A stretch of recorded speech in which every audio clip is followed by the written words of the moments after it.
श्रीमत्परमहंस परिव्राजकाचार्यवर्या पदवाक्यप्रमाणभाराभारपारेण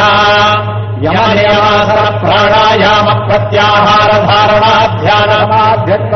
योगानुष्ठाननिष्ठा तपश्चक्रवर्ती अनाद्यविच्छिन्न श्रीशङ्कराचार्य गुरुपरम्परा प्राप्ता षड्दर्शनस्थापनाचार्य व्याख्यान सिंहासनाधीश्वर सकल निगमागमसार हृदय सांख्यत्रय प्रतिपादक वैदिक मार्ग प्रवर्तक सर्वतंत्र स्वतंत्र आदिराजधानी विद्यानगर महाराजधानी कर्नाटक सिंहासन प्रतिष्ठापनाचार्य श्रीमद्राजाधिराज गुरो भूमंडलाचार्य ऋष्यशृंगपुरवराधीश्वर तुंगभद्रातीरवासी श्रीमद्विद्याशंकर पादपद्माराधक श्रीमज्जगद्गुरो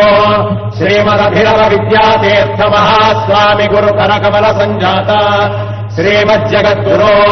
श्री भारती तीर्थ महास्वामिना तत्करकमल संजाता